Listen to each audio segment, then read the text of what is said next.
Reka twongere tubaramutse bakunzi ibiganiro by'icyo ry'ugwaruka twongera tubaha ikaze mu makuru yacu yo kuri uyu munsi. Uyu munsi tuza kubabwira ibivugwa mu ntambara ya Israel na Hamas, ibivugwa mu migwano yo muri Sudani hamwe n'ibivugwa muri Sudani y'Amajepfo.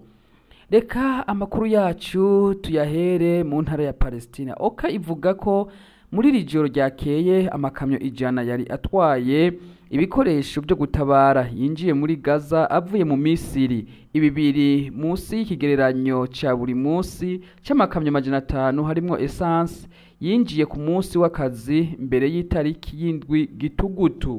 Mu mpera z'iyindwi amaritiro 150 ya essence yinjiye muri Egiputa bivuye ku kigereranyo ca buri munsi c'amaritiro 37,000 mu misi itatu iheze. Amafaranga yiyongereye ni make ntarengwa akenewe mu rwego rwo gukinga isenyuka rya serivisi zikomeye zirimwo ibitaro na ambulance, ibikorwa by'amazi n'isuku hamwe n'ubuhungiro bw'abimuwe mu gihugu. Ku ndwi iheze toni zigera kuri 45 za gaze yo guteka y'ubudandaji nayo yinjiye mu Misiri, niyo ya mbere itanzwe kuva intambara yatangira. Mu mpera z'indwi iheze ibigo vy'amagara y'abantu n'abakozi benshi bahuye n'igitero hakurya y'akarere ka Gaza, harimwo ibitaro vya Al Awada n'ibitaro vya Al Yaman Azisayed mu nkambi ya Jabalia. Kuwa gatandatu umuryango wa ONU na Palestine wageze mu bitaro by'abarabu mu gisagara ca Gaza, aho byatanze ibikoresho by'ubuvuzi kandi bimuye abagwayi 19 bakomeretse cyane gusumba abandi. Iyobowe n'umuryango w'amagara y'abantu ku isi, ubu bwari ubutumwa bwa mbere mu gisagara ca Gaza kuva intambara yatangira kwigenekerezo rya mbere Kigarama. Umwe mu bagwayi bimuwe yarapfuye bari mu rugendo rwo mu majepfo. Ku munsi mpuzamakungu w'uburenganzira bw'abantu, umuhuzabikorwa w'umuryango wa ONU Elaine Hastings yemeje ko uburenganzira bwa kiremwa muntu bugeramiwe muri Israeli ndetse n'intara ya Palestine yigaruriwe.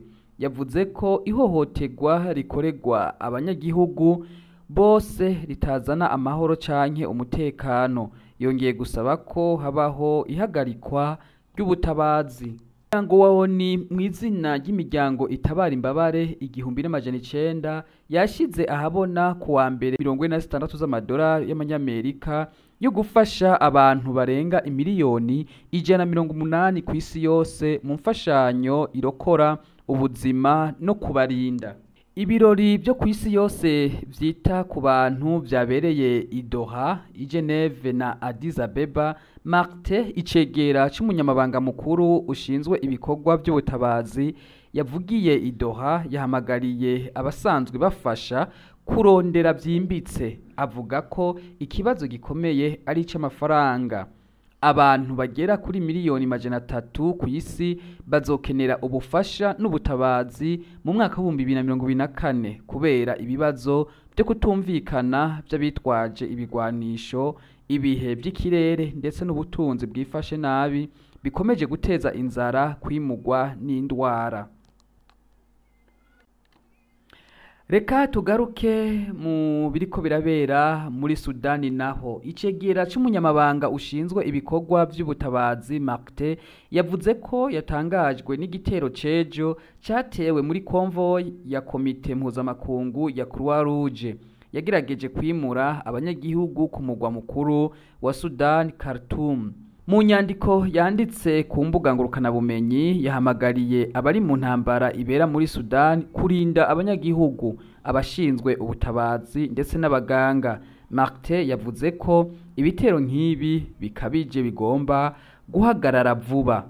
Umuhuzabikorwa w'ubutabazi muri Sudan Clementine Nkweta Salam yavuze ko imyitwarariko y'imihari itariko irahuza ari ngombwa ko abanyagihugu bimugwa mu mutekano mu turere tw'imigwano ikaze. Mu itangazo ryashizwe ahabona uyu munsi yongeye gusaba imihari gukurikiza inzira y'amahoro hagamijwe ejo hazoza ha Sudani. Ibivugwa muri Sudani y'Amajepfo naho OCHA iraburira ko kimwe ca kabiri c'abanyagihugu ba Sudani y'Amajepfo bashonje. Bitegekanijwe ko abana bagera kuri miliyoni 1.6 mu gihugu ko bazogwara ingwara iterwa no gufungura nabi kugera muri Nzero umwaka uza. Hagati yaho abantu bashinzwe gutabara imbabare bahatiwe kugabanya kabiri amafaranga no kugabanya imfashanyo yabo kubera igabanuka ry'imfashanyo. Uyu mwaka ubufasha bw'ubutabazi bwo gufasha abantu miliyoni 7.4 ni kimwe ca kabiri catanzwe mu gufasha. Hafi miliyari 1 y'amadolari yakiriwe kugeza ubu.